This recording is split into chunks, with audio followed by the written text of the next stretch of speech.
மேற்படிப்பு படிக்க ஜாதி சான்றிதழ் இல்லாதனால படிக்கல, கல்யாணம் பண்ணி வச்சுட்டாங்க.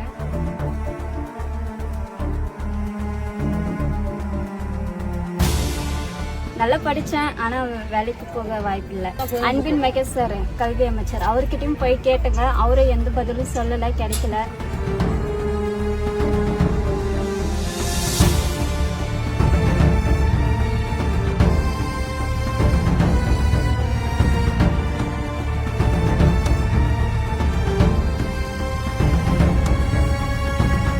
என் பேர் பனாரி. நான் 12th வரைக்கும் படித்தேன். ஒருப்பன் ஹையர் செகண்டரி ஸ்கூலில் படித்தேன். மார்க் வந்து 494.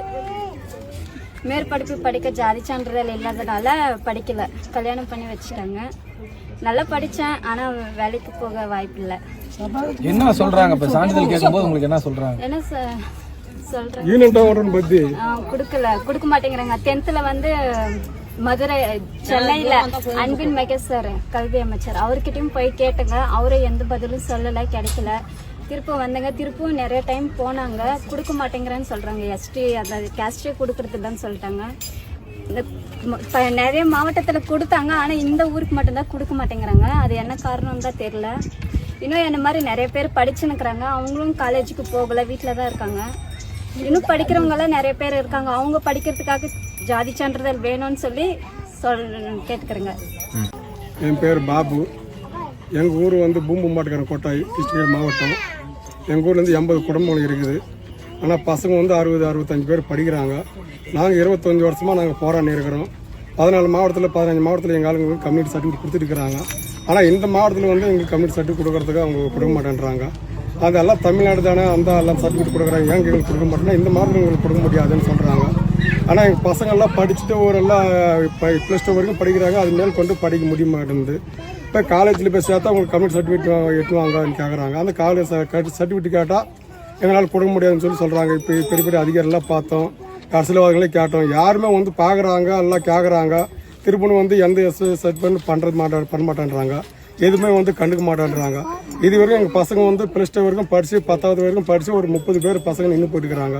நின்று போய் இப்போ மாடு பிடிச்சின்னு போகிறாங்க ஊர் மேலே. திருப்பி எங்கள் தொழிலுக்கே வந்து மாடு பிடிச்சின்னு போகிறாங்க, டப்பா இட்டுன்னு போகிறாங்க. இது வரைக்கும் யாரும் படித்து ஒரு மேல் படிப்பு படித்து ஒரு காலேஜில் படித்து இது வரைக்கும் தொழிலுக்கு போனதில்லை, ஒரு கவர்மெண்ட் வேலைக்கு போனதில்லை, இது வரைக்கும் எந்த வேலைக்கும் போனதில்லை. எவ்வளோ படித்தாலும் ஓசி தான் படிக்கணும். கம்யூனிட்டி சர்டிஃபிகேட் இல்லாத எங்கள் பசங்களை திரும்ப எங்கள் வேலைக்கே வந்து திரும்ப மாடு பிடிச்சின்னு போகிறாங்க. அதனால் வந்து 25 வருஷமாக நாங்கள் பார்த்து போராடி எந்த ரெஸ்பான்ஸுமே இல்லை. அதனால் நாங்கள் வந்து என்ன பண்ணுங்கன்னா, ஒன்று மேலே யாருக்கும் ஓட்டு போட மாட்டோம். எங்களுக்கு வந்து ஒரு 350 ஓட்டு இருக்குது, 350 வாக்காளர் போய் இருக்குது. ஏன்னா யாருமே ஒன்று மேலே வந்து ஓட்டு போட மாட்டோன்னு ஒரே கோரிக்கையாக நான் இருக்கிறோம். எங்களுக்கு சர்டிஃபிகேட் என்றைக்கு கொடுக்குறாங்களோ அன்றைக்கி தான் எங்களுக்கு வந்து ஒரு சுதந்திரம் கிடைச்ச மாதிரி எங்களுக்கு ஓட்டு போடுற மாதிரி நாங்கள் பேசி நிற்கிறோம். ஒன்று மேலே பசங்கள்கிட்ட வந்து எந்த பள்ளிக்கூடத்துக்கு அனுப்புகிற மாதிரி இல்லை, அனுப்ப மாட்டோம். எங்கள் வந்து ஒன்று மேலே எங்கள் பழைய தொழில் என்ன பிச்சை எடுக்கணுமோ அதே மாதிரி பிச்சை எடுத்து தின்னுக்கிறோன்னு சொல்லி இதே மாதிரி அந்த இதுதான் நாங்கள் கோரிக்கை வச்சு நிற்கிறோம். இது வந்து யாருக்கும் ஓட்டு போடுற மாதிரி இல்லை, யாருக்கும் வந்து எங்களுக்கு வந்து ரெஸ்பான்ஸ் பண்ணி எங்களுக்கு வந்து கொடுக்குற மாதிரி தெரியல. எங்களுக்கு பாரு ஆதார் கார்டு இருக்குது, ஓட்டு லிஸ்ட் இருக்குது, எங்களுக்கு வந்து எல்லா லிஸ்ட்டும் கொடுத்துருக்குறாங்க. ஆனால் கம்யூனிட்டி சர்டிஃபிகேட் ஒன்று தான் எங்களுக்கு இல்லை. அந்த கம்யூனிட்டி சர்டிஃபிகேட்டால் வந்து எந்த வாழ்வாதாரங்களும் எங்கள் பசங்களுக்கு எதிர்காலம் எதுவுமே இல்லை. அப்படி இருக்கும்போது ஏன் ஓட்டு போடணும்? அரசாங்கம் ஓட்டு வேணும்னு சொல்லி இது 5 வருஷம் ஒரு வேட்டு வந்துடுறாங்க. ஆனால் எந்த ரெஸ்பான்ஸ் பண்ணி கொடுக்குறோம், நாங்கள் ரெடி பண்ணுறோம். பாரு அசோக் குமாருக்கு இது எம்எல்ஏ கூட வந்து நாடாளுமன்றத்தில் 2 பேர் பேசினார், அது எந்த ரெஸ்பான்ஸும் இப்போ எடுத்துக்கல. எல்லா தலைவரும் அந்த எல்லாமே பேசுகிறாங்க, ஆனால் வர்றாங்க பேசுகிறாங்க, கொடுக்குறோம் சொல்கிறாங்க, ட்ரை பண்ணுறோன்னு சொல்கிறாங்க. இது வரைக்கும் இந்த கம்யூனிட்டி சர்டிஃபிகேட் வரல. 14 மாவட்டத்தில் கொடுத்துட்டுருக்குறாங்க. ஆனால் இந்த மாவட்டத்தில் கொடுக்குறதுக்கு அது என்ன பிரச்சனைன்னு தெரியல, எங்களுக்கு கொடுக்க மாட்டேன்றாங்க. எங்களுக்கு ஒரு கோரிக்கை வந்து கம்யூனிட்டி சர்டிஃபிகேட் தான். அந்த சர்டிஃபிகேட் கொடுக்குற வரைக்கும் பசங்களுக்கு வந்து பள்ளிக்கூடத்துக்கு அனுப்ப மாட்டோம், யாருக்கும் எந்த அரசியல் ஓட்டும் போட மாட்டோம்.